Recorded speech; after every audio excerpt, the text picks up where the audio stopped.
गुरुदेव। बंदी छोड़ कबीर साहेब की जय। बंदी छोड़ गरीबदास जी महाराज की जय। स्वामी रामदेवानंद जी महाराज की जय। बंदी छोड़ रामदास जी महाराज की जय। सर्व संतों की जय। सर्व भक्तों की जय। धर्मी पुरुषों की जय। श्री छुटानी धाम की जय। सच साहेब। गरीब नमो नमो सतपुरुष को नमस्कार गुरु के नई। सो नर मुनि जन साधवा संतों सर्वसदी नई। सतगुरु साहेब संत सब डंडो तुम प्रणामे। आगे पीछे मध्य हुए तिनको जा कुर्बान। निराकार निर्विषम काल जाल पे मंजन। निर्लेपम निज निर्गुणम अकरनुम बेसुन्न गुणम। सोहम सुरति समाप्तम सकल समाना निरतले। उज्ज्वल हिरंबर हरदमम ये परवाय था है। वार पार नहीं मद तुम ग्रीव जो सुमरे सिद्ध होई। गणनायक गलताना करो अनुग्रह सोई। पारस पद परमाना आदि गणेश मनाओ। गणनायक देवन देवा चरण कमल ल्यो जाओ। आदि अंत कर सेवा ब्रह्म शक्ति संगीत। मृद सिद्ध दाता सोई अवगत गुण अतीत। सत्य पुरुष निर्मोही जगदम्बा जगदीश। मंगल रूप मुरारी तन मन अर्पो शीश। भक्त मुक्त भंडारी सुर नर मुनि जन ध्यावे। ब्रह्मा विष्णु महेशा शेष सहित मुख गावे। पूजे आदि गणेशा इंद्र कुबेर सरीखा। वरुण धर्म रह जावे समरथ जीवन जी का। मन इच्छा फल पावे 33 कोटि अधारा। जावे 88 उतरे बहुजल पारा। कटे यम की फांसी 33 कोटि अधारा। जावे 88 उतरे बहुजल पारा। कटे यम की फांसी। हम विनती करते जी गुरु जी तेरे आगे। साहेब तेरे आगे हम विनती करते जी गुरु जी तेरे आगे। साहेब तेरे आगे। साहेब मेरी विनती सुनो गरीब नवाज। जल की बूंद महल रचा भला बनाया साज। गुरु जी तेरे आगे साहेब तेरे आगे। हम विनती करते जी गुरु जी तेरे आगे। साहेब तेरे आगे। साहेब मेरी विनती सुनियो अर्ज आवाज। नादर पे दर करे तू पुत्र पिता को लाज। गुरु जी मेरे आगे साहेब तेरे आगे। हम विनती करते जी गुरु जी तेरे आगे। साहेब तेरे आगे। साहेब मेरी विनती कर जोरों करतार। तन मन धन कुर्बान जान। जो मोहे जितार। गुरु जी तेरे आगे साहेब तेरे आगे। हम विनती करते जी गुरु जी तेरे आगे। साहेब तेरे आगे। मालिक मीरा मेहरबान सुनियो अर्ज आवाज। पंजारा को शेष पर जम नहीं होत जरास। गुरु जी तेरे आगे साहेब तेरे आगे। हम विनती करते जी गुरु जी तेरे आगे। साहेब तेरे आगे। मीर रामों पे मेरे कर मैं आया तक शाम समरथ तुम्हारे आसरे बांधे जाम गुलाम गुरु जी तेरे आगे साहब तेरे आगे हम विनती करते जी गुरु जी तेरे आगे साहब तेरे आगे मैं समरथ के आसरे दम कदम करता गफलत मेरी दूर करो खड़ा रहूं दरबार गुरु जी तेरे आगे साहब तेरे आगे हम विनती करते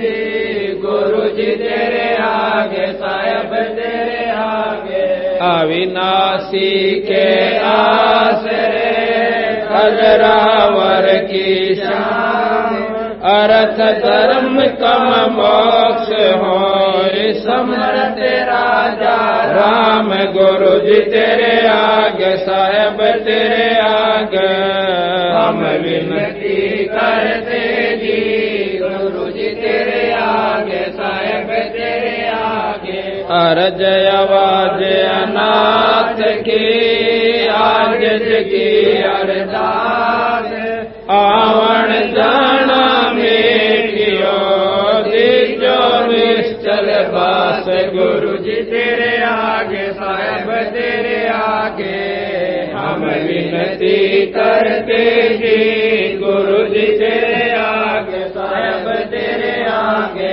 अनंत कोट ब्रह्मांड का एक रति नहीं बार सतगुरु पुरुष कबीर है कुल के सिरजन आर गुरु जी तेरे आगे साहब तेरे आगे हम विनती करते जी गुरु जी तेरे आगे साहब तेरे आगे जुगन युगन के पाप सब युगन युगन के मैं जानत है जगदीश तू जोर किए बद फैल गुरु जी तेरे आगे साहब तेरे आगे विनती करते जी गुरु जी तेरे आगे साहब तेरे आगे अलल पंख अनुराग है सुन मंडल रचीर दास गरीब उदारिया सतगुरु मिले कबीर गुरु जी तेरे आगे साहब तेरे आगे हम विनती करते जी गुरु जी तेरे आगे साहब तेरे आगे अकाल पुरुष साहेब धनी अविगत अविनाशी गरीबदास शरण यम फांसी गुरु जी तेरे आगे साहब तेरे आगे हम विनती करते जी गुरु जी तेरे आगे साहब तेरे आगे अकाल पुरुष साहेब धनी अविगत अविनाशी गरीबदास शरण काटो यम फांसी गुरु जी तेरे आगे साहब तेरे आगे हम विनती करते जी गुरु जी तेरे आगे साहब तेरे आगे मर उया पाठ पर कास बधाई में बाटूंगी मारे होया पाठ पर कास बधाई में बाटूंगी मारे आए साहब कबीर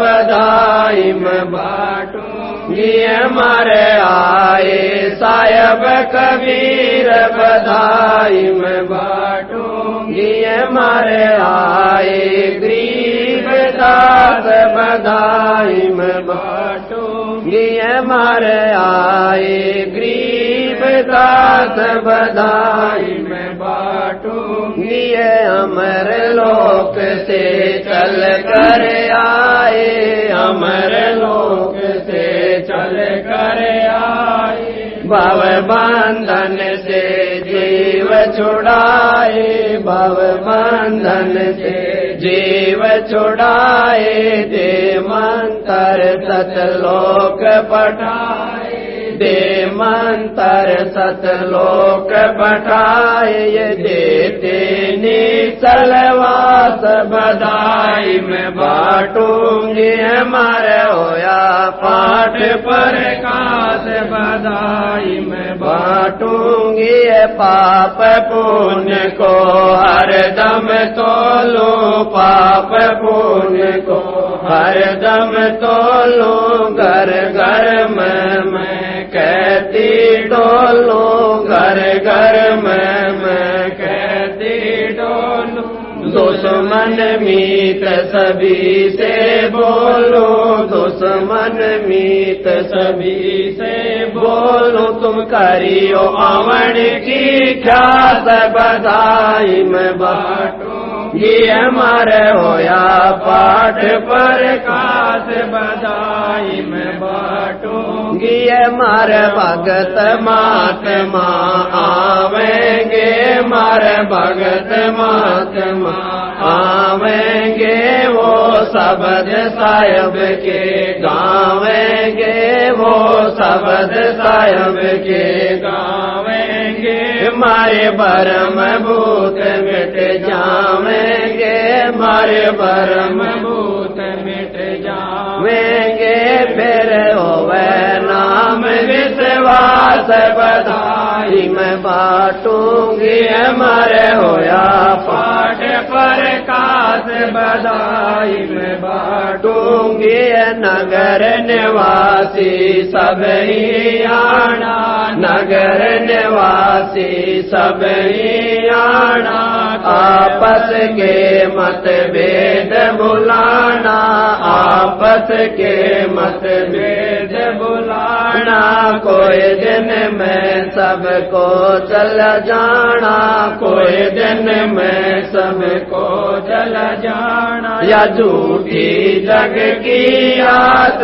बधाई मैं बांटूंगी, हमारे होया पाठ पर कास बधाई मैं बांटूंगी, ये दुख मेटे और सुख का दाता, दुख मेटे और सुख का दाता, पूर्ण ब्रह्म है आप विधाता, पूर्ण ब्रह्म आप विधाता, जब चावे चोला डर आता, जब चावे चोला डर आता, होया सुल्तानी का खवास बधाई मैं बांटूंगी, हमारे होया पाठ पर कास बधाई मैं बांटूंगी, काशी में केशोवन आया, काशी में केशोवन आया,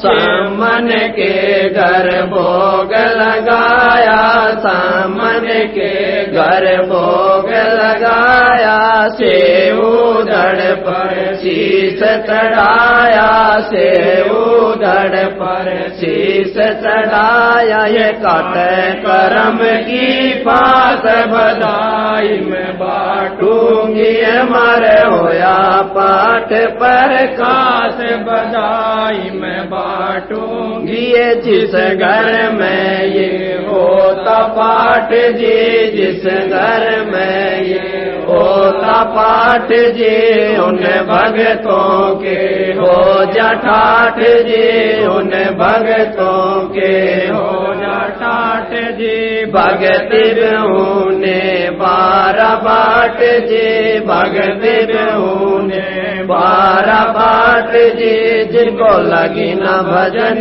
की प्यास बधाई मैं बांटूंगी, हमारे होया पाठ पर कास बधाई मैं बांटूंगी, स्वामी राम देवानंद गुण गाता है, स्वामी राम देवानंद गुण गाता है, संत राम पाल जी को समझाता है, संत राम पाल जी को समझाता पाता है, भजन बिना नहीं सुख पाता है, भजन बिना नहीं सुख पाता है। चाहे पृथ्वीपति हो खास बधाई में बाटूंगी, हमारे होया पाठ पर खास बधाई में बाटूंगी।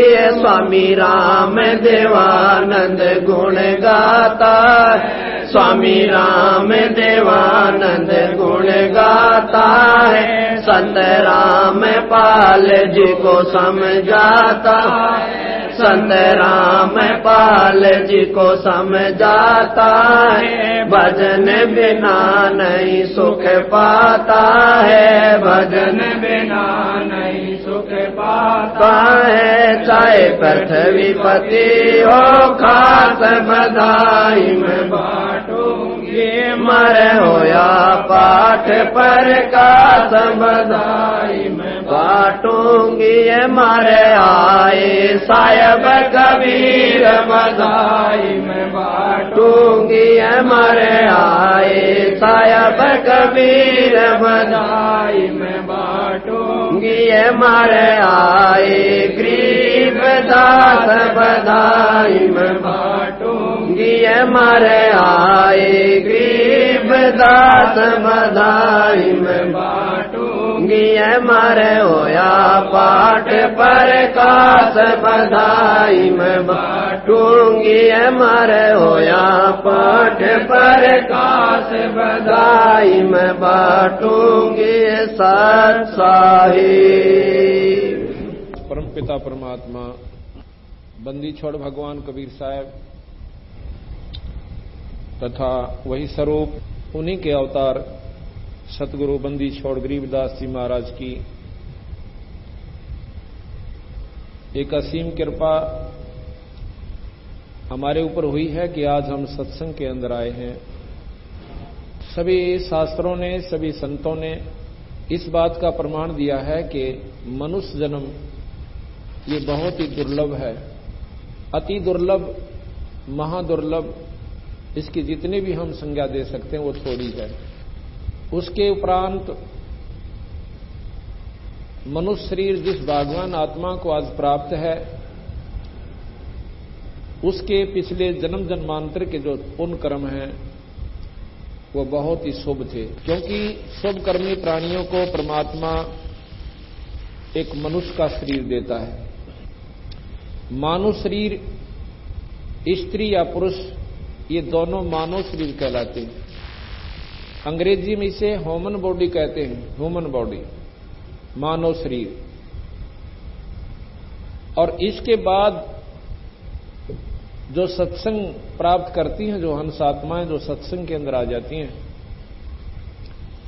वो उन शरीरधारी पुण्य आत्माओं से ज्यादा पुण्य आत्मा हैं, उनके ज्यादा शुभ संस्कार हैं। क्योंकि रामायण में भी लिखा है तुलसी साहब ने कि पुण्य पुंज बिन मिल ही न संता, पुण्यों के ढेर लागे बिना शुभ कर्मों की अधिकता ना हो जावे जिस प्राणी की, उसको संत समागम प्राप्त नहीं होता। जो भगवान आत्मा मनुष्य शरीर प्राप्त करती हैं वो तो है ही हंस आत्मा, क्योंकि उनको परमात्मा ने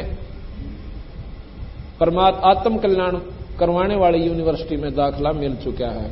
उनको ये ड्रेस मिली हुई है कि ये स्टूडेंट हैं। और जो इस यूनिवर्सिटी में आकर, कॉलेज में आकर भी उस उद्देश्य को भूल चुके हैं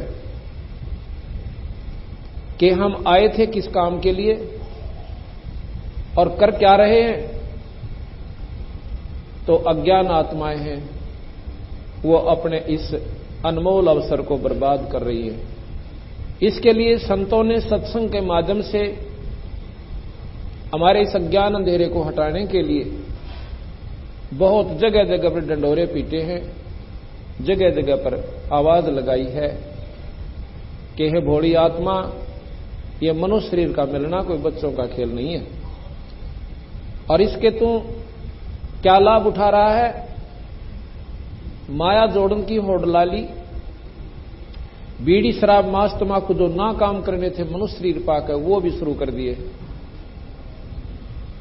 इस अंधेरे को सत्संग में हटाया जाता है। वो पुण्यात्मा जो सत्संग में आती है वो और ज्यादा शुभकर्मी होती है। और सत्संग में सुनी हुई बातों को जो अपने जीवन में ढाल लेते हैं, सत्संग में सुनी हुई बातों को जो अपने जीवन में ढालकर उनका अनुसरण कर लेते हैं, बुराई छोड़ देते हैं, परमात्मा का आसरा कर लेते हैं, उन भागवान आत्माओं के शुभ कर्मों का वर्णन नहीं किया जा सकता। और वो भी आज के इस गंदे कलयुग में। आज जितने भी हंसात्मा सत्संग के अंदर आई हैं, ये शुभ कर्मी प्राणी हैं। इनको संत कहा है संतों ने, सतगुरु महाराज कबीर साहब ने। संत कौन होते हैं, ये परिभाषा हम आपको आगे बताएंगे। परमात्मा को चाहने वाली आत्मा वो संत आत्मा होती है, उन्हें हंस आत्मा कहते हैं। आज बंदी छोड़ भगवान कबीर साहब, पूर्ण परमात्मा, पूर्ण ब्रह्म कबीर, आज उन्होंने अपनी रजा बख्शी है कि रोहतक शहर के अंदर उस परम पिता परमात्मा की अमर कथा ये 5 दिन तक यहां पर चलेगी। गरीबदास महाराज, जिनका ये ग्रंथ साहब हम आपको खोल कर सुनावेंगे, और साथ में उन्हीं के सतगुरुदेव, उन्हीं की वही शक्ति की वाणी जो कबीर साहब है, उनका भी साथ में इनकी तालमेल हम आपस को तुलना करके आपको समझाएंगे। मनुष्य जन्म के क्या कर्तव्य हैं, मनुष्य जीवन में हमने क्या काम करने चाहिए थे और क्या हमने नहीं करने चाहिए थे, वो जानकारी आपको इन 5 दिन के अंदर बिल्कुल विस्तृत रूप से दी जाएगी। जो पुण्यात्मा लगातार 5 दिन का सत्संग सुन लेगी, उसको किसी प्रकार का संशय नहीं रहेगा भक्ति के मार्ग में, और फिर विचार करने पर बाध्य होगी वो हंसात्मा कि ये मनुष्य शरीर परमात्मा ने ये डले ढूंढता ही नहीं दिया था। हम क्या करते हैं, बच्चे हो गए,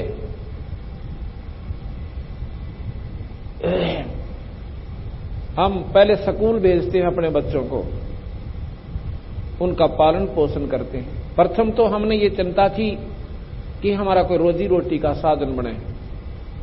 फिर घर वालों ने चिंता बनी कि बच्चे का ब्याह कर दें, लड़का हो चाहे लड़की, शादी होगी। शादी के बाद बच्चे हुए और बच्चों के फिर हमने लालन और पालन के अंदर अपना तन मन धन ला दिया। उसके बाद बच्चे जवान हुए, उनकी शादी कर दी। शादी के बाद मनोकामना हमारे मन में आई है, परमात्मा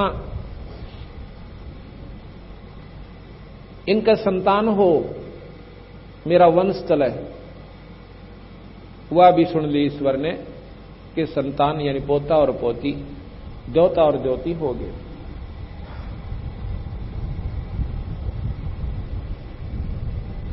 अब हमारा शरीर वृद्ध हो गया, इतना वृद्ध हो गया कि उठा और बैठा भी इच्छा अनुसार नहीं जा रहा, और अपने मन में हम फूले नहीं समा रहे कि हमारा जीवन सफल हुआ, क्योंकि मेरे 4 लड़के और 8 पोते और 6 दोते हो गए, और 4 पोती और 3 दोती। फूले समाते हैं, फूले नहीं समा रहे हैं कि वाह वाह मौज कर दी, जीवन सफल हुआ। संतों की दृष्टि से ये तो तूने निष्फल कर लिया, ये जो कुछ भी होना था तेरे संस्कार का आप पर हो रहा था, ये तो तू अपने आप में खुशी मना रहा है कि मैंने ये सब कर दिया। मां के गर्भ में जो बच्चा था बता देता कि इसमें लड़का है कि लड़की, अगर तू करने वाला है तो। जिनके संतान नहीं होती वो बना के दिखाओ संतान, उस ईश्वर की रजा बिना, अपने संस्कार के बिना। तो इसलिए संत आकर के अंधेरे न हटावे से कि भाई जो काम करना था वो तो तने छेड़ा भी कोना, अर्थात उसकी तो शुरुआत भी ना कर पाया अनाड़ी आत्मा, और ये गधे और कुत्ते की धुनी पाओगा, ये तने सफल किया ही अपना जीवन। इस प्रकार सत्संग के माध्यम से यह अंधेरा हटाया जा सके कि परमात्मा का पाना कोई मुश्किल बात नहीं है, पर उसके नियम निमाने मुश्किल है हमारे के लिए। किन के लिए? जिनको ज्ञान नहीं है। परमात्मा के पाने के लिए कोई घर त्याग कर जंगल में जाने की आवश्यकता नहीं बताई, किसी भी संत ने नहीं कहा, और ना ही किसी प्रकार की गुफा में बैठने की आवश्यकता, ना धोने लाने की। परमात्मा के पाने का एकमात्र साधन सभी शास्त्रों ने प्रमाण दिया है,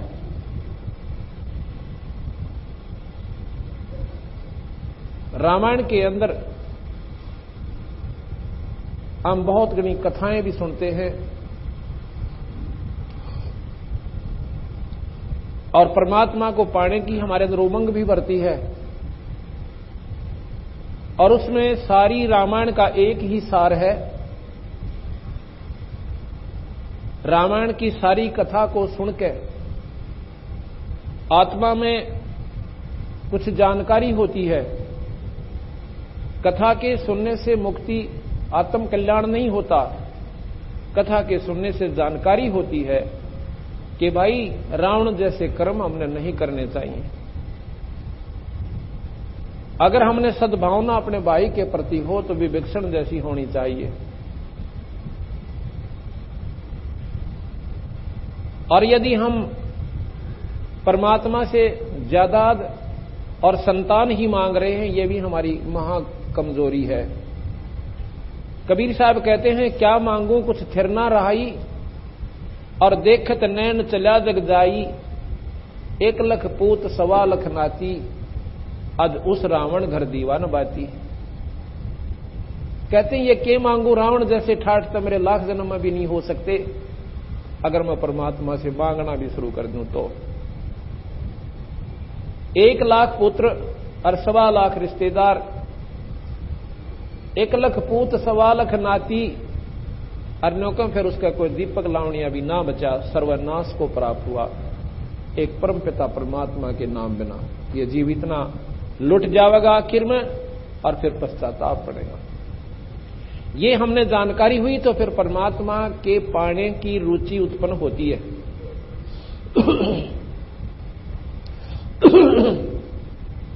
फिर हमारे मन में क्या होता है, क्या आता है कि भाई परमात्मा ने तो पाने के लिए सबके में छोड़ छाड़ के और घर त्याग कर बाहर चलना चाहिए। आड़क होनी, यहां बात नहीं बन सकती। यहां तो कभी कहेंगे किसी चीज की चिंता है, या कभी कोई लाना सौदा, कभी कोई किसी का देना है, किसी का लेना है, कदे बालक बीमार हैं, कदे इनके ब्याह ना हुए, यह समस्या तो कदे भी हल ना हुआ। इसलिए घर त्याग कर और कितने बार जंगल में बैठ कर भजन करेंगे। कबीर साहब कहते हैं, यह गलती भूल कर मत कर दिए, कदे कौन सोचा जंगल में भगवान मिलेगा।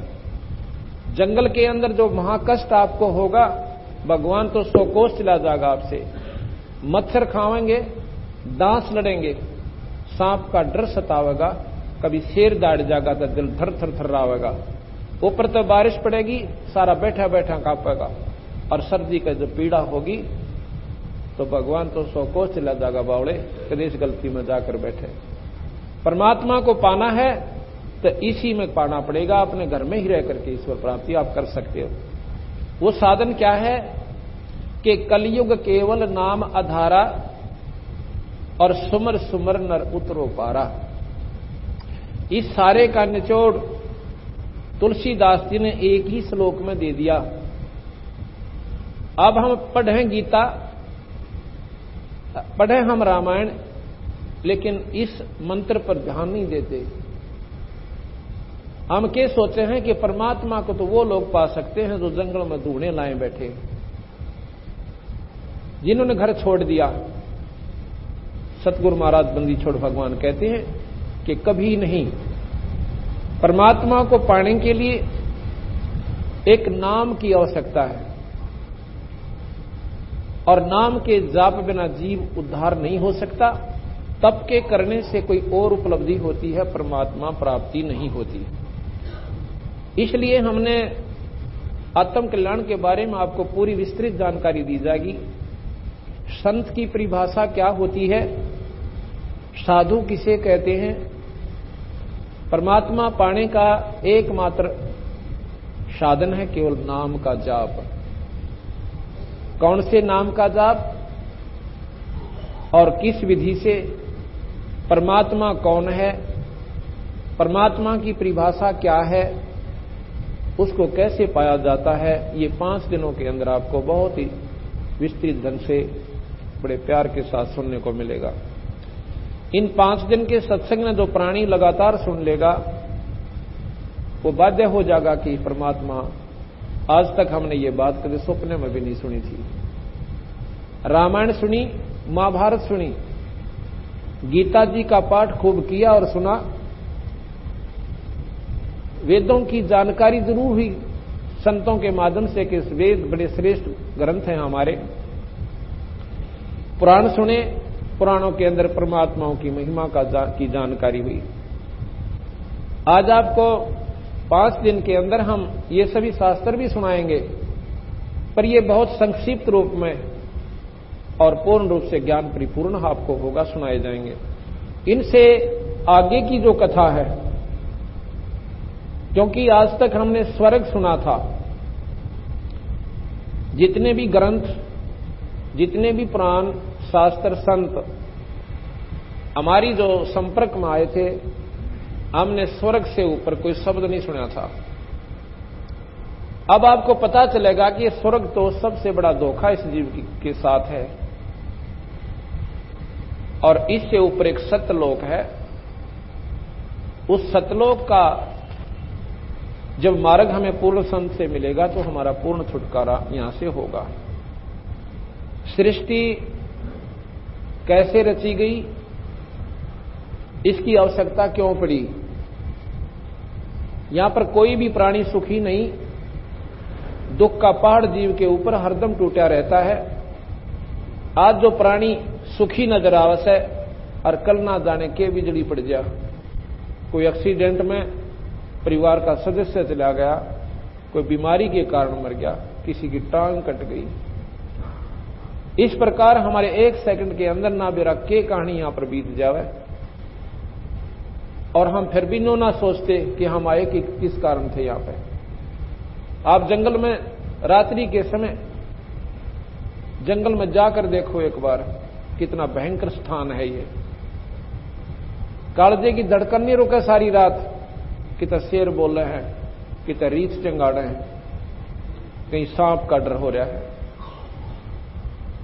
और हम अपनी बहन बेटियों को भी किसी स्थान पर दिन में भी नहीं भेज सकते, ऐसा गंदा लोक है ये। यहां पर हमने एक पुलिस बनाई, एक महकमा तैयार किया अपनी सुरक्षा की खातिर, ताकि हमारी इज्जत बची रहे, और सीमा की सुरक्षा के लिए हमने सेना तैयार करी। एक राजा चुना कि तू हमारी रक्षा कराकर हम अपना पेट भर लेंगे, हम तुझे टैक्स दिया करेंगे, ताकि ये कुछ समय हमारा ठीक ढंग से व्यतीत हो जा। अगर ये व्यवस्था हम ना करें, या पशु से भी बदतर जीवन इस मनुष्य का हो जाए। सर्दी आती है, इतनी आवा है कि कितना मकान बना के रजाई लेकर मोटे वस्त्र हमने धारण करके अपनी जान बचानी पड़ती है। गर्मी आती है तो कूलरों का भी प्रबंध करके इस 5 तत्व के पुतले को हम सुरक्षित रख पाते हैं। बरसात आती है, फ्लड का बाढ़ की बाढ़ आ जाती है, और गांव के गांव उजड़ जाते हैं, हजारों व्यक्ति मर जाते हैं। ऐसे गंदे लोक में आकर हम फिर भी यहीं पर सुख ढूंढने की कोशिश कर रहे हैं। संत ये बताना चाहें, भाई ये तो दुख का कहर है ये लोग, या ना तो रंग सुखी। गरीब आदमी ने सोचा यो पैसे वाला व्यक्ति गणाए सुखी होगा, जिसके पास कार और कोठी है। आज जिसके पास कार और कोठी हो उनसे एक बार मिलकर देखियो जाके, उनके दुख सुनकर अपने को भी रोना आ जाएगा, इतना घर उसके घर में कैर पावेगा। कोई आज सुखी है तो कल हो सकता कुछ भी उसकी गेला। और सेठ ने सोचा जो पैसे वाला है, वो ने सोचा राजा बहुत सुखी, इसके आगे पीछे बड़ी सेना घूमती है, हर दुनिया आदर करती है। और कोई राजा से मिलकर देखना, रात में बेचारे नींद भी ना आती, सारी रात फटका लगा रहे, कोई एमएलए ना टूट जा, कोई एमपी ना चला जा, इधर तक सुबह मेरी कुर्सी ना पावे। उसके बाद राजा ने सोचा है ये देव लोग बहुत सुखी होंगे जो स्वर्ग के अंदर रहते हैं। गरीबदास जी महाराज कहते हैं वो महादुखी, वो देवता लोग कति सुखी नहीं। वहां यहां से भी ज्यादा राग द्वेष काम क्रोध और बहुत ज्यादा वहां पर इससे भी ज्यादा गलत कहानियां होती हैं। इंद्र और राहिला का प्रमाण और भी बहुत से ऐसे कर्म वहां पर होते हैं जो कि यहां पर वर्णन करने योग्य भी कोई ना। फिर जब देव शरीर किन्हें प्राप्त होता है? जिन्होंने यहां डटकर भक्ति करी, भगवान विष्णु शिव माता और ब्रह्म की, और अच्छे पुण्यदान किए, उनको देव पदवी दे दी जाती है। उनका फिक्स समय होता है और उनको आखिर में ये पता हो जाता है कि 10 वर्ष तेरे इस स्वर्ग के अंदर रह गए, और उसके बाद ये जानकारी होती है कि अब तू नरक भी भोगेगा। क्योंकि 3 लोक का सबसे मुख्य नियम है कि जैसे कर्म प्राणी करेगा उसने दोनों भोगने पड़ेंगे। ये दोनों भोगे होते हैं। पुण्य कर्मों के लिए स्वर्ग बनाए और पाप भोगने के ताही नरक बनाए, और कुछ ऐसे कर्म बनाए जो कि आपको 184 में ही भोगे होंगे। ये कर्म ना स्वर्ग में आपको भोगने और ना ही नरक में, इनका भुगतान आपने इस मृत मंडल के कुएं में, इस जेरे में, इस कैद में काटने होंगे। जब देवता लोगों को पता चलता है कि मेरे 10 वर्ष बकाया हैं, उनका भोजन छूट जाता है, नींद आनी बंद हो जाती है। उनको ये मृत मंडल के कहर दिखाई देते हैं कि कुत्ते और कुतिया बनकर धक्के खाए थे, कभी सूर और सूरी बनकर हम तंग पाए थे। ये परमात्मा अब ना जाने हमारे से कोई शुभ कर्म बन पाओगा भी कि नहीं बन पाओगा। ये कोई समय होता है जिसमें मनुष्य शरीर हो, संतों के दर्शन हो, परमात्मा का नाम मिल जाए। ये बार बार ये तीनों नंबर नहीं मिला करते। इसी प्रकार जो देवलोग स्वर्ग में रहते हैं, जो दूसरे व्यक्ति जो स्वर्ग में अपना स्वर्ग भोगने के लिए गए, उनका तो कहना है कि ऐसे बेचारे कोई 10 वर्ष की खातिर गए, कोई 5 वर्ष के लिए गए। और यहां पर के कर्म है कि पाप ज्यादा बनते हैं और पुण्य बने थोड़े। पुण्य तो स्पेशल विधि से करना पड़ता है, कोई कथा का अनुष्ठान करवाना पड़ता है, कोई यज्ञ धर्म करना पड़ता है, संतों का समागम करवाना पड़ता है, जबकि तो साल भर में एक पुण्य हम कर पाते हैं।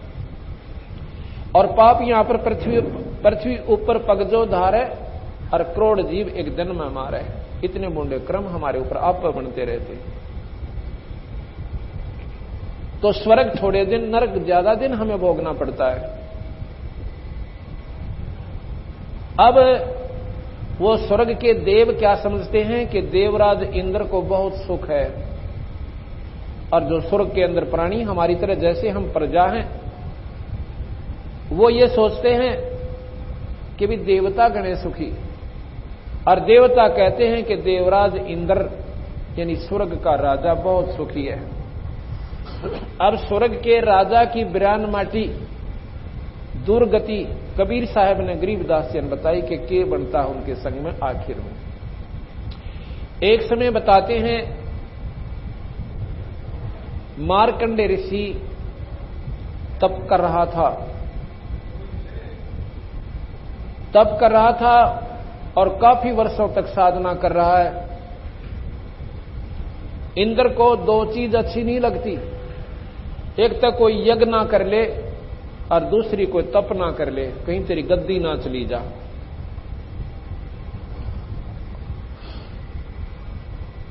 अलकारे छूटे रहते हैं, जैसे विश्वामित्र ने तप किया था लेकिन इंद्र ने नहीं सुहाया, उर्वशी भेज दी और उर्वशी ने जाकर उसके तप को खंड करके शादी कर ली।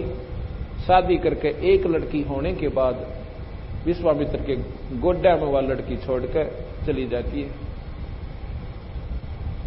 विश्वामित्र के तप को उसने खंड कर दिया, क्योंकि इंद्र ने यह बात कतई नहीं अच्छी लगती, कोई तेरे राज को प्राप्त ना कर ले। मार्कंडेय ऋषि ने जब घोर तप किया, जाप कर रहा था, इंद्र ने सोचा कि ये ऋषि तो तेरी गद्दी को अवश्य प्राप्त कर लेगा। उसने अपनी इंद्राणी भेज दी कि ये ऋषि किसी और के बस का नहीं है, तुम जाकर के इसका काम बिगाड़ सकती है। कहते हैं उर्वशी आई, चारों तरफ बड़ी सुगंध छोड़ दी, बड़ी अच्छा ऋतु बना दिया, और स्वयं मार्कंडेय ऋषि के सामने नाचने लगी। ऋषि की आंखें खुली हैं और देख रहा है।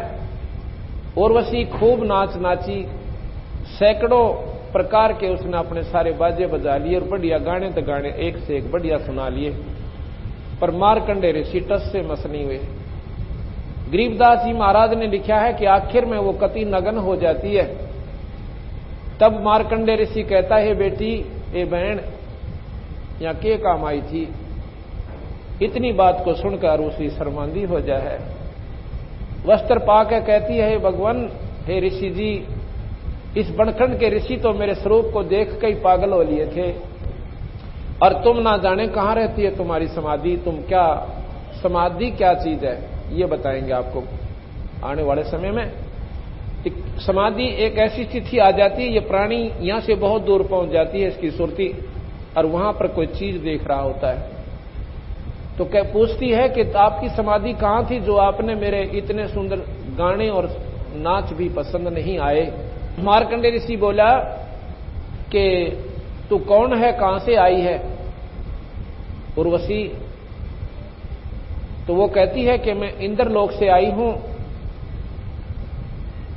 और आप ना जाने आपकी समाधि कहां थी जो कि आप मेरे इस सारे खेल को नहीं, इससे डिस्टर्ब नहीं हुए, यानी इससे आपका मन भंग नहीं हुआ। तो वो कहने लगे कि आप एक काम करो। मार्कंडेय ऋषि से वो ऋषि कहती है, क्या कि आप मेरे साथ इंद्रलोक में चलो। क्या की खातिर कि नहीं तन्यो कहेंगे या मल अखाड़ा हाराई और मेरी हंसी करेंगे वो लोग। तो वो कहने लगे कि ये इंद्र मरेगा जब तुम क्या करेगी, कि ऐसे ऐसे मैं 14 इंद्र वरूंगी। मेरी इतनी आयु है उस इंद्राणी की कि 14 इंद्र मैं भोग के और तब मैं मरूंगी, और जितने इंद्र मरेंगे वो गधे बनेंगे, और मैं मृत मंडल में फिर गधी की जीऊंगी। ये स्वर्ग की उपलब्धि गरीबदास महाराज बताते हैं। स्वर्ग का राजा इंद्र इस मृत मंडल में वहां अपने पुण्यों के प्रभाव से स्वर्ग का राज्य भोग के, और यहां इस मृत मंडल में गधे की जूनी पाता है। और जो उर्वशी जो 14 इंद्रों की आयु तक उनकी पत्नी बनी रहेगी, वो आखिर में स्वयं स्वीकार करती है कि मैं मृत मंडल में गधी की जीऊंगी। तो फिर मार्कंडेय ऋषि कहता है कि मेरे को तू वहां किस लिए ले जावा थी, कि अपनी इज्जत रखन ताई। गरीबदास जी महाराज कहते हैं, मार्कंडेय ऋषि बोला फिर गधियां की इज्जत किसी, जब 14 तेरे खसम वही हो जाएंगे, फिर इज्जत की तरह बाट क्या की रहेगी। उर्वशी शर्मिंदा होकर चली जाती है, इंद्र आ जाता है। इंद्र कहता है, बंदनिवास इंद्र की गद्दी को प्राप्त करो, हम हार गए तुम जीत गए। मार्कंडेय ऋषि कहता, रे इंद्र तू क्या कहे, इंद्र का राज हमारे लिए काग की बीट है, यह हमने ना चाहिए, तुझे बनी रहे। उर्वशी को महाराज ने बताया था, मार्कंडेय ने, जब उसने पूछा था कि आपकी समाधि कहां रहती है, कहने लगा कि मेरी समाधि वहां रहती है ब्रह्मलोक में, जहां पर तेरे जैसी तो उन नाचने और गाने वाली अप्सराओं के पैर धोती हैं। और मतन देख कर क्या रीजू, तात्पर्य उनका ये था कहने का कि जो वहां पर सुख है उस ब्रह्म दरबार के अंदर है, यहां तो स्वर्ग में भी कोना। इस प्रकार इंद्र से कहा मार्कंडेय ने, इंद्र छोड़ दे इस उलझेड़े ने, कुछ ना जरा इस राज में। ये 2 दिन का सुख से भाई फिर पशु जोनी में जाएगा। अरे ला तेरे को रास्ता बता देता हूं, और ब्रह्मलोक में तू वहां की साधना कर ले, त्याग इस कच्चे सांग ने। अब जिसने थोड़ा सा भी यहां सुख है वो उसने त्यागण में कति राजी नहीं है। इंद्र क्या कहता है कि महाराज जी इब तो मौज मारन दो, फिर देखांगे कदे। फिर टट्टू देखा जो गधा बने पासे के देखेगा। देखना तब है जब शुभ अवसर मिल रहा, संत मार्गदर्शन करने लग रहे। हम तो पृथ्वी के राज को ही बहुत कुछ मानते हैं, और संतों ने स्वर्ग के राज को भी काग की बीट कहा। गरीबदास जी महाराज कहते इंद्र दा राज काग दा बेष्टा, ये जो काग की बीट के समान है जिन संत ने उस परम पिता परमात्मा सतपुरुष के मार्ग का पूर्ण ज्ञान हो गया। स्वर्ग क्या चीज है? कबीर साहब गरीबदास जी हमें बताते हैं कि जिस प्रकार इस गर्म क्षेत्र में 10 महीने काम किया और 5-7 हजार रुपए बचाए, उन 5-7 हजार रुपयों को लेकर के शिमला चले गए साहूकार लोग, क्योंकि जिनकी पूंजी बच जाती है आवश्यकता से ज्यादा वो साहूकार कहलाते हैं। और शिमला चले गए 2 महीने लुआ के पहले वहां पर काट कराते थे। अब तो घर घर कूलर हो गए और एयर कंडीशन भी लाग गए, पहले नहीं होते थे। और एयर कंडीशन भी वो ही ला सकते हैं जिनके पास पैसे ज्यादा हैं। तो वहां चले गए जी, वहां पर सारी जो है खाना पीना, होटल में या धर्मशाला के अंदर रहना, वो सब किराए पर मिलता है। उस 10-5 हजार की पूंजी ने वहां समाप्त करके मुंह लटका के वापस अपने कर्म क्षेत्र में ये प्राणी फिर आ जाता है। और फिर 10 महीने फिर मेहनत करो, लाल पीले हाड करो, और 5,000 रुपये कमा के फिर 2 महीने फिर मौज मारे हो। तो गरीबदास महाराज कहते हैं ये रहट का कुआ लोई, या गड़बंजा है सब कोई, ये कीड़ी कुंजर और अवतारा, इस हर डोर बंधे कई बारा। ये तो केमना स्वर्ग होया भाई। अब 10 महीने तो यहां लाल पीड़ा होना और 2 महीने अपनी मौज मारे। जैसे बड़े रेस्टोरेंट में आप चले जाइए, 5-7-10 हजार रुपये ले जाइए और 2 दिन में आपका झाड़ का पल्ला उल्टा आ जाइए, जो मांगोगे वो मिलेगा। तो वो होटल है उन साहूकारों के लिए जिन्होंने यहां पर पुण्य कमा लिए, वह जाते ही सब स्वर्गवासी प्राणियों के पुण्य जमा करा लिए जाते हैं। वो सारी पूंजी वहां पर उनके बैंक में जमा हो जाती है इंद्र के लोग, इंद्र के पास। और फिर कहते हैं ये कल्पवृक्ष, ये कामधेनु, जो चाहिए सो खाओ पियो और मौज मारो। इधर ये नाचने गाने वालों अप्सराओं का वो बना हुआ है स्थान, यहां जाओ, वहां टिकट कटवाओ अपनी, जाओ, आपकी ऑटोमेटिक टिकट वहां पर आपकी पूंजी से क्षीण होती रहेगी। कल्पवृक्ष ऐसा पेड़ है कि जिसके नीचे बैठकर ये प्राणी जो भी कल्पना मन में करता है वही उसको उपलब्ध हो जाती है। कामधेनु ऐसी गाय है जो उसे मांगता है उसे तुरंत मिल जाता है, खाने का पीने का कितना अच्छा मोहन भोजन हो। लेकिन बंदी छोड़ महाराज कबीर साहब कहते हैं भाई पूंजी या गांठ तेरी कटन लाग रही, सकते को सोचा अकूब स्वर्ग में वैसे मुफ्त में मौज मिल गई। और जब वो पूंजी समाप्त हो जाएगी, अल्टीमेटम आ जाएगा कि तेरा 5 साल की या 10 वर्ष की बाकी रह रही है स्वर्ग के अंदर उपलब्धि, यह आपका जो स्थायी स्थान है 5 वर्ष या 6 वर्ष का बकाया है। फिर इसकी गिगी बंद है, अको कट्या रोग भाई, ये फिर उस बाड़े में जाना मर्त मंडल के में, और ना बेरा वहां कर्म बने, शुभ या ना बने। उसके दौरान एक और उनको पता होता है कि इसके बाद भाई नरक में भी जाना पड़ेगा, क्योंकि पुण्य थोड़े बनते हैं, पाप घने बनते हैं, ये दोनों भोगने पड़ते हैं। जैसे हम तीर्थ पर जाते हैं, क्यों जाते हैं? कोई स्वार्थ लेकर, कोई तो अपने घर में सुख चाहने के लिए, कोई पुत्र प्राप्ति के लिए, या अन्य कोई साधना मन में संकल्प करके जाते हैं, या कोई बिल्कुल ही अच्छे साधक हैं वो आत्म कल्याण के लिए, है तो स्वार्थी। जब हम यहां से चले, मान लो हम गया जी जाते हैं यहां से हजारों किलोमीटर दूर हम पैदल जाएं, बस से जाएं या अपनी गाड़ी ले जाएं, हम चले अपने स्वार्थ के ताई, और वो जीव जंतु कीड़े और मकोड़े चींटी वो अपने बच्चों की खातिर भोजन लेने के लिए अपने घर से निकले, और हमने उनको बड़े अच्छे प्रेम के साथ या तो पैरां तले मार दिया या गाड़ी के पहिया तले कुचल दिया, और अपने स्वार्थ की खातिर हम जा रहे हैं। तो यहां पर दोनों कर्म लगते हैं इस प्राणी को, पुण्य और पाप।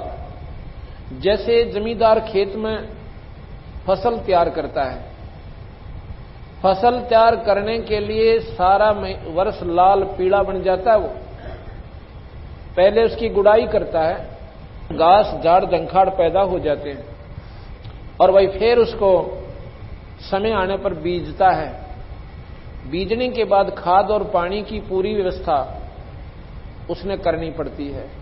पौ के महीने में, जनवरी के महीने में, और खेत में पानी का वार हो जाता है, नंबर आ जाता है, रात्रि का समय हो और जनवरी का महीना हो, वो जमींदार अपनी फसल की तैयार करने के लिए, पानी देने के लिए उस जमीन में रात को भी जाता है। उस समय हमारे को मकान के अंदर रजाई का प्रयोग करना पड़ता है और हीटर की भी आवश्यकता पड़ जाती है।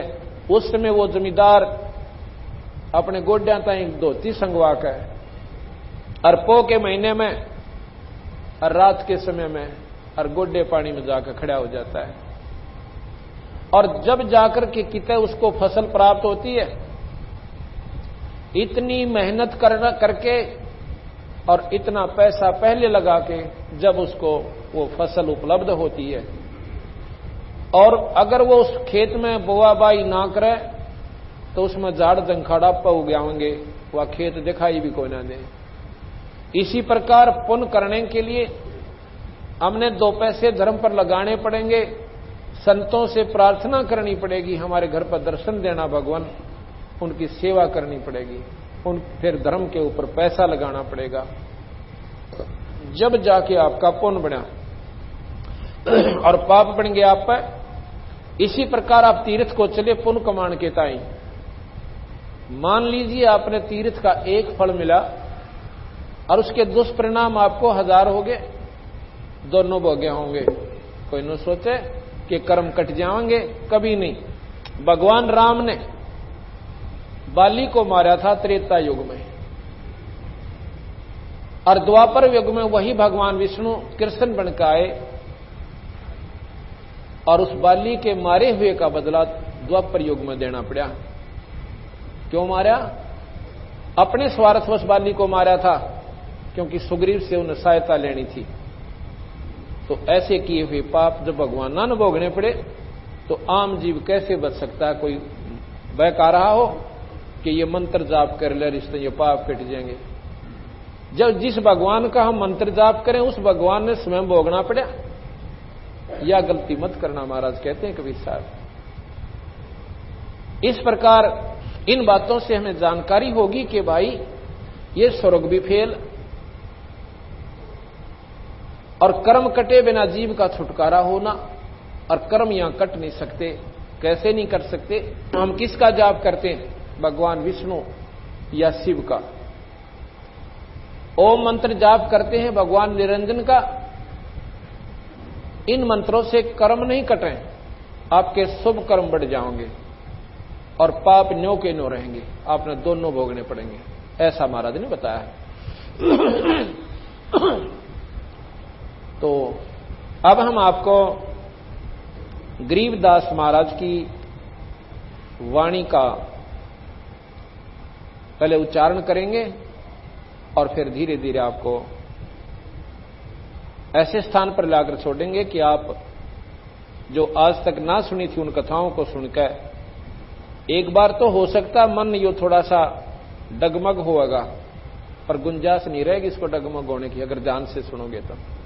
अगर ध्यान से नहीं सुनोगे तो डगमग हो रहा है, इसने करना कुछ कोई ना, और ना इस प्राणी ताई करने देना। उल्टे काम न राजी होकर करे और सुलटे पर ला दे, 36 आंट बना कर बैठ जाएगा करने। और बुरे कर्म मनमाने 100 कोस पर जाकर कर आवे और शुभ काम के लिए पड़ोस में सत्संग सुनने ना आवे। जब नो कहेगा सो जाने के रखा सत्संग में, रात ने देर तो आया था, थक गया था, सुबह जल्दी उठना है, रात ने जाग गया तो बुखार बन जाएगा। और बंदी छोड़ कहते हैं गधा बने पाछा, फिर ना तो 1 मिनट की फुर्सत मिले। सुबह जोड़ेगा कुम्हार और 50 फुट के पुजाए पर आपने चढ़ना पड़ेगा, नीचे ते कचींट ले जाएगा और ऊपर जानते उन तारते पक्की भर देगा, फिर करना रेस्ट वहां पर।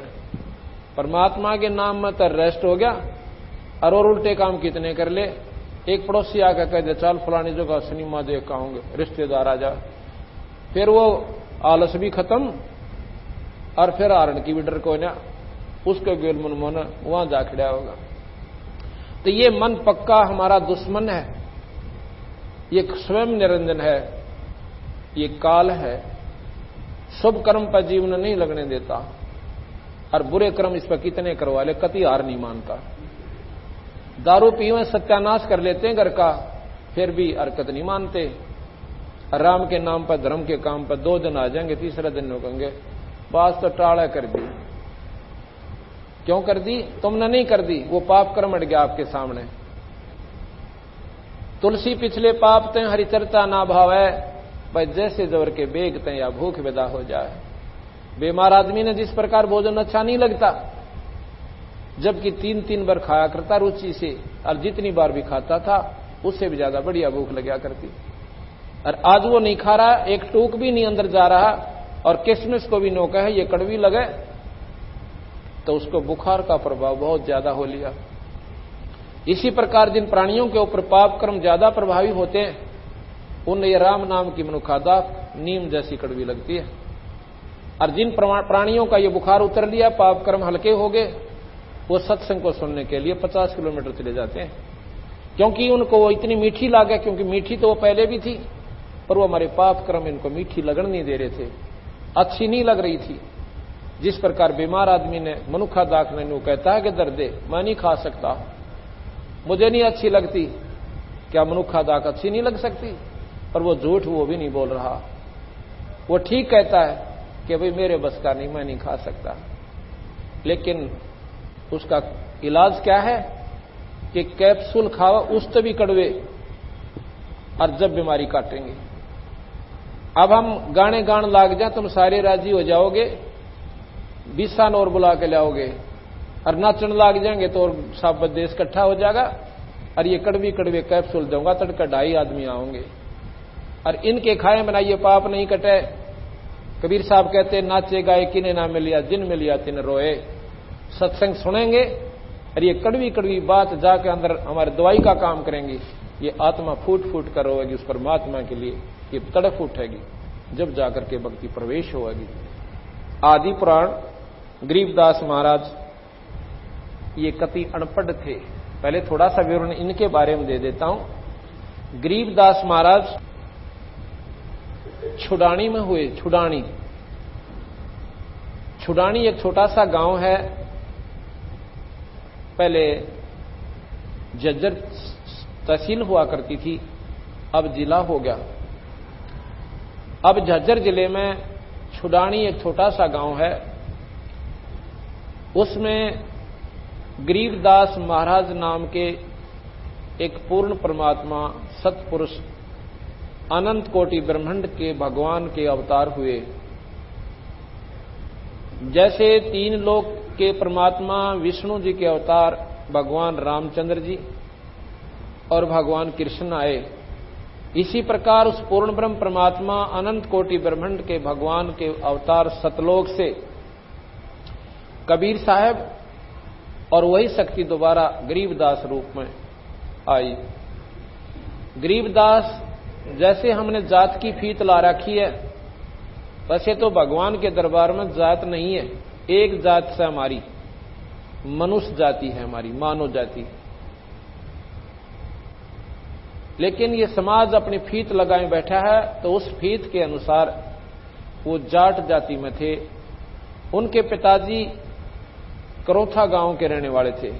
ये यहां से सारा 13 किलोमीटर की दूरी पे गांव करौथा पड़ता है। 12 किलोमीटर दूरी पर। बलराम जी धनखड़ नाम के एक जाट, वो ब्याह रखे थे छुड़ानी में। उनके ससुर के यहां जमीन बहुत ज्यादा थी, 2,500 बीघा, वो बड़े बीघे जो कि 3.25 बीघा का होता है जमीन थी। और उनके कोई संतान नहीं थी। शिवलाल जी थे छुड़ानी के, जो बलराम जी के ससुर और गरीबदास जी के नाना जी। गरीबदास जी महाराज का कोई मामा नहीं था। उनकी माता का नाम श्रीमती रानी देवी था, रानी का कोई भाई नहीं था। तो शिवलाल जी ने अपने जमाई बलराम जी को घर पर रहने की प्रार्थना की। उन्होंने बहुत मना किया, अगर नहीं, पहले इस बात को बहुत बुरा माना करते थे कि जमाई ससुराल में रहे, बहुत ही बुरा मानते थे, कतई नहीं रहा करते थे।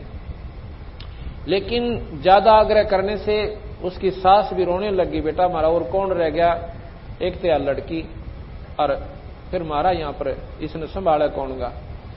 तो घर वालों ने भी, क्रोथे वालों ने भी, उनके माता पिता ने, बलराम जी के ने और भाइयों ने कहा कि भाई ठीक बात है कि कोई बुरी बात नहीं है, और संभाल ले, वो भी अपना ही घर है। जब संपर्क हो गया, रिश्तेदार कोई दूसरे थोड़े होते हैं। ऐसा उनका ज्यादा आग्रह करने से बलराम जी वहां रहने लग गए। तो इतने शर्माया करते थे कि खेत में रहते घर मानते को ना।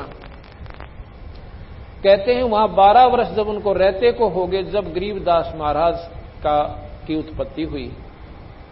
12 वर्ष के बाद वहां गरीबदास जी जब बाद उत्पन्न हुए,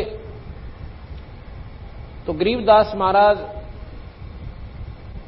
सन 1717 में, विक्रमी संवत 1774 में, वैशाख उतरते की पूर्णिमा के दिन वो परम पिता परमात्मा का अवतार हुआ। गरीबदास जी महाराज जब 10 वर्ष के थे और पाली जाते थे, पहले पढ़ाई नहीं थी, कतई अनपढ़ थे, और उनके नाना जी गऊ बहुत रखा करते थे। उन गऊओं का वो गरीबदास, उनका नाम गरीबूदर रखा था। क्यों? बूढ़ा सा नाम ढूंढा करते नदीज की औलाद का, कदे बढ़िया नाम दर्जरी उम्र ना जावे, तो उसका नाम गरीबूदर दिया। गरीब यानी कोई अभिमान का नाम ना हो, जिससे बच्चा हमारे हाथों में ना रहे, भगवान नाराज हो जाए, ऐसी हमारी धारणा होती थी। इतनी धार्मिकता थी हमारे अंदर। गरीब नाम दर दिया, गरीबू कहने लग गए। 150 के करीब गायें तो अपनी थी, और भी गांव के 5-4 पाली इकट्ठा गांव का गाय का समूह करके, और उन्हीं की जमीन में चराया करते थे। चरागा बना रखे थे बहुत लंबे चौड़े। जमीन बहुत कम बुवाई होती थी, क्योंकि बारिश होगी तब बोलिया ना, कोई जमीन नहीं हुआ